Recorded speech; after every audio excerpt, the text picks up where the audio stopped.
హల్లెలూయా. అందరం చప్పట్లు కొట్టి ప్రభు నామాన్ని మహిమపరచుదాం. పరిశుద్ధాత్మ దేవుడు మన మధ్యలో ఆహ్వానిద్దాం. ప్రియులారా, ప్రభువుకి మహిమ ఘనత ప్రభావాలను కలుగునుగాక. ఇది సమయంలో దేవుని యొక్క వాక్యాన్ని మనం జాగ్రత్తగా విందాం. ప్రియులారా, ఈ రోజు దేవుడు ఎంత గొప్పవాడు అనేది మీకు చెప్తాను.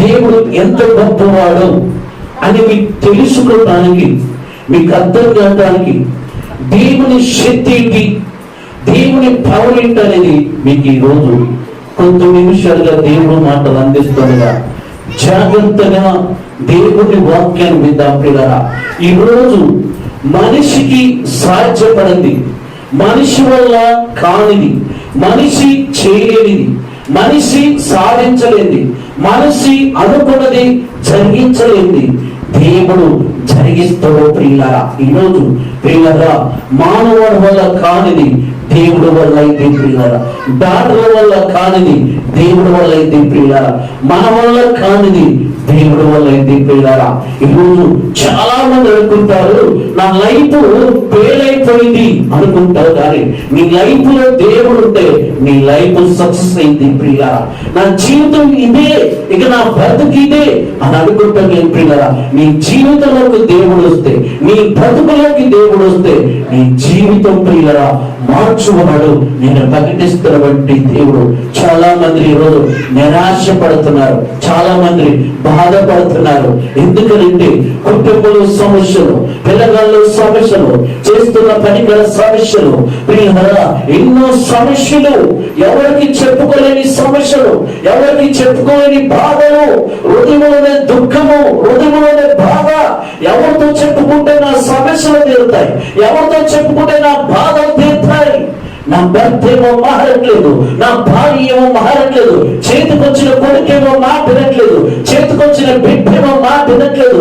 ఎవరికి చెప్పుకునే నా దోష, ఎవరికి చెప్పుకునే నా బాధ అని ఈరోజు ప్రియులారా చాలా మంది నిరాశ పడుతున్నారు, చాలా మంది బాధపడుతున్నారు, చాలా మంది కృంగిపోతున్నారు. ప్రియులారా, అయితే ఈ రోజు ఈ వాక్యాన్ని వింటగా ఈ సభలో ఇదిగో నేను ప్రకటిస్తున్నటువంటి దేవుడు మీ హృదయంలోకి ఆహ్వానిస్తే, నేను ప్రకటిస్తున్నటువంటి దేవుని పరిపూర్ణంగా నమ్మితే, నేను ప్రకటిస్తున్నటువంటి దేవుని మీ ఇంటిలోకి ఆహ్వానిస్తే ఆయన మహిమ కలిగినటువంటి దేవుడు, ఆయన సర్వాధికారమైన దేవుడు, ఆయన శక్తి, ఆయన ప్రభావం, ఆయన బలము మన జీవితంలో, మన కుటుంబంలో, మన సైన్యంలో, మన పిల్లల్లో గొప్ప కార్యాలు జరిగిస్తారు. చప్పట్ల మీద ప్రియులారా, ఈరోజు ఎవరికి చెప్పుకోవాలని పరిస్థితులు నువ్వు ఎదుర్కొంటున్నావో, భర్తకు చెప్పుకోలేని పరిస్థితులు నువ్వు ఎదుర్కొంటున్నావో, భార్యకి చెప్పుకోలేని పరిస్థితులు నువ్వు ఎదుర్కొంటున్నావు అని ఇదిగో ప్రియులారా, నేను నమ్మిన దేవుడు ఎటువంటి వాడు తెలుసా?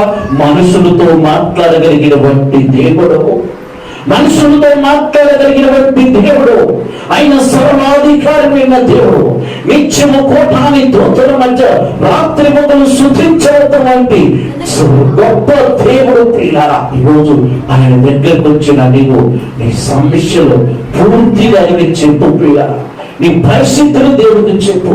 ఈరోజు అనుకుంటారు నేను జాబ్ లో సక్సెస్ కాలేకపోతున్నాను, నా యొక్క జీవితంలో సక్సెస్ కాలేకపోతున్నాను, నేను ఏది చేసినా నాకు ఆటంకాలు వస్తున్నాయి, ఏ బిజినెస్ చేసినా నాకు ఆటంకాలు వస్తున్నాయి, నేను చదువుతున్న చదువు ముందుకెళ్ళట్లేదు, నేను చేస్తున్న పని ముందుకెళ్ళట్లేదు, ఎందుకో నా పరిస్థితి ఎలా అయిపోయింది, ఎందుకో నా జీవితం ఎలా అయిపోయింది, ఎందుకో నా యొక్క బతుకంతా పిల్లల నవ్వుల కోరికలు అయిపోతుంది.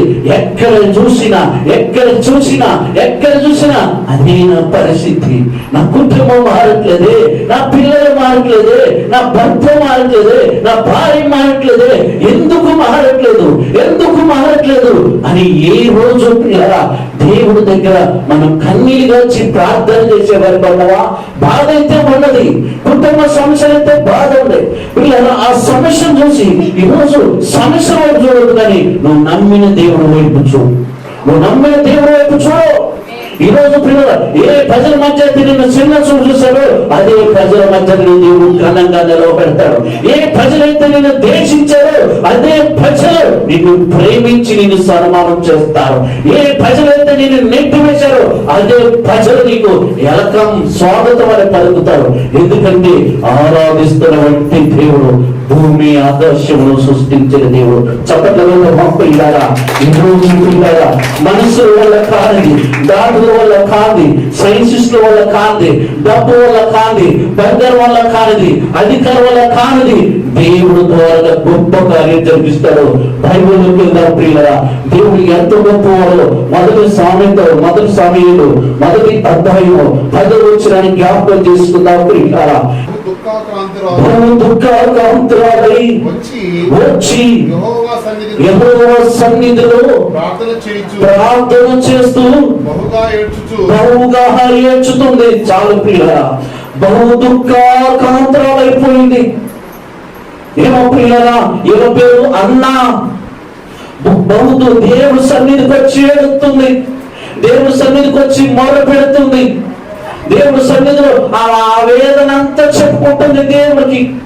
ఏంటి ఆమె బాధ, ఏంటి ఆమె వేదన, ఏంటి ఆమె సమస్య, ఎందుకు దేవుడు మందిరానికి వచ్చింది, ఎందుకు ఏడుస్తుంది, ఎందుకు మొర పెడుతుంది, ఆమెకున్న సమస్య ఏంటి, ఆమెకున్న ప్రాబ్లం ఏంటి, ఆమెకున్న కష్టం ఏంటంటే ప్రియులారా, పెళ్లి ఎన్నో సంవత్సరాలు అయింది.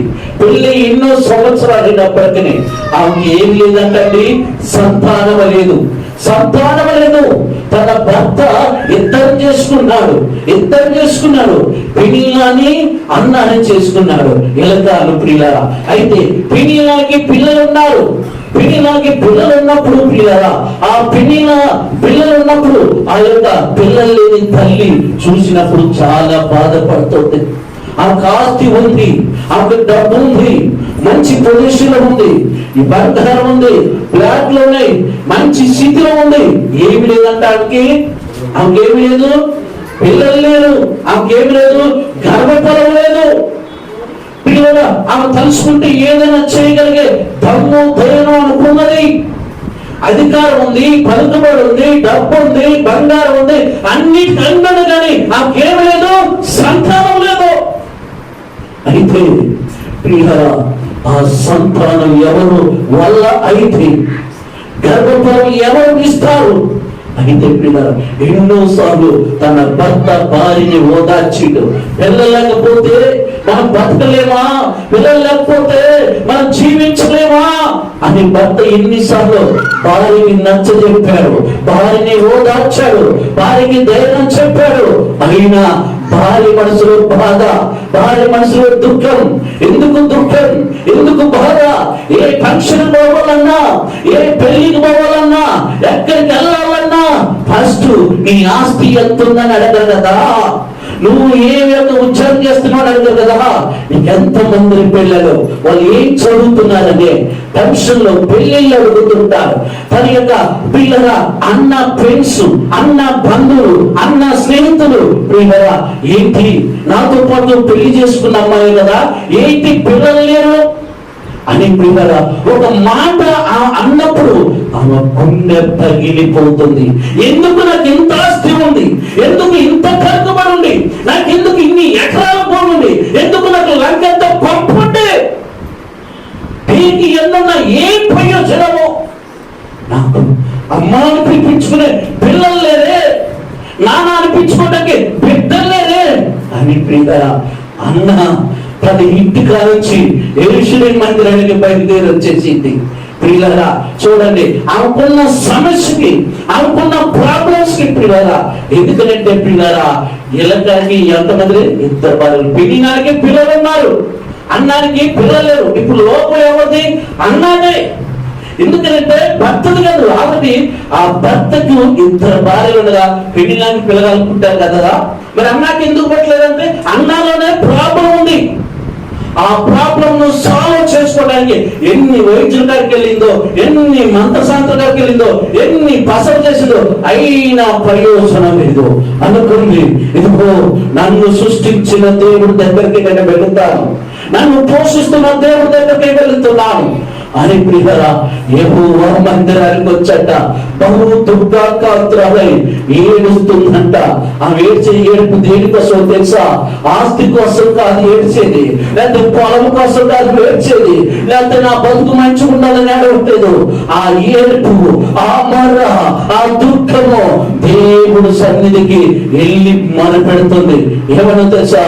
యెహోవా దేవా, నీ సేవకురాలైనా అయ్యా నా బాధ ఒక్కసారి చూడయ్యా. పిల్ల ఎన్ని సంవత్సరాలు అవుతుంది, నాకు అన్ని ఇచ్చావు, చక్కని భర్తనిచ్చావు, చక్కని ఇల్లు ఇచ్చావు, చక్కని ఇల్లు ఇచ్చావు, అన్ని ఇచ్చావు. కానీ అమ్మాని పిలిపించుకోవడానికి, నాన్నని పిలిపించుకోవడానికి నా ఒడిలో ఒక బాబు లేడు, నాకు ఒక బిడ్డ లేదు. ఈ లోకంలో ప్రియులారా ఇది మన సాధ్యమైందా? ఈరోజు చాలా మంది అనుకుంటారా దేవుడి వల్ల ఏమైతుందిలే, దేవుడు ఏం చేయగలుగుతుందిలే అని అనుకుంటారా? ప్రియులారా, ఆయన లేకపోతే మన బతుకు శీఘ్రమయమైపోతాయి. ఆయన లేకపోతే మన జీవితం నేలపోలైపోతుంది. ఈరోజు దేవుణ్ణి సింపుల్ గా చూస్తున్నా, దేవుణ్ణి తక్కువ చేస్తున్నావు. ఆయన శక్తి ఏంటో, ఆయన మహిమేంటో ఈరోజు ప్రియులరా అన్న జీవితంలో కనపడుతుంది, మన జీవితంలో కూడా మనకు కనపడుతుంది. పిల్ల అన్నాకి డబ్బు ఉంది కదా, అన్నాకి పలుకుబడి ఉంది కదా, మరి ఏదైనా చేయొచ్చు కదా. ఎందుకు అన్ని కూడా పక్కన పెట్టి దేవుడు మందిరానికి వచ్చి మోకాలేసి ఆకాశం ఉన్న దేవుడికి దుఃఖ పెడుతుంది? ఏ రోజైనా ప్రియులారా మన అసలు ప్రార్థన చేస్తారేమా? అలా ప్రార్థన చేస్తున్నామా? ఈరోజు పిల్లలకి ఎంత మంది ఏడుస్తున్నారు. చెప్పులు అరిగిపోయిందాక హాస్పిటల్ చుట్టూ తిరిగారు. చెప్పులు అరిగిపోయిందాక పిల్లలు ఎవరు ఏం చెప్తే పిల్లగాళ్ళు పోతారేమో అని, పిల్లరా నాకు గర్భఫలం వచ్చింది అని ఆ చెట్టు మొక్కి, ఈ చెట్టు మొక్కి, ఈ గొట్టం మొక్కి, ఆ గొట్టం మొక్కి, ఈ రాయి మొక్కి, ఆ రాయి మొక్కి, చివరికి హాస్పిటల్ అంతా చుట్టూ తిరిగి చెప్పులు అరిగిపోయి, జేబులో డబ్బులు అయిపోయి, ప్రయోజనం లేదు. ప్రయోజనం లేదు. ఎందుకంటే నిన్ను కలగజేసిన దేవుడు భూమి ఆకాశంలో సృష్టించిన వాడు. నీకు ఏ బహుమానం ఇవ్వాలని ఆయన ఇవ్వాలి, ఏ గిఫ్ట్ ఇవ్వాలని ఆయన ఇవ్వాలి. ప్రియా ఈరోజు మనిషి శక్తి మీద ఆధారపడుతున్నాడు కాబట్టి మనిషి జారిపోతున్నాడు, మనిషి పడిపోతున్నాడు. ప్రియారా మనం ఆధారపడాల్సింది మన జ్ఞానం మీద కాదు, మనం ఆధారపడాల్సింది మన బలం మీద కాదు, మనం ఆధారపడాల్సింది మనం నమ్మిన దేవుడు మీద.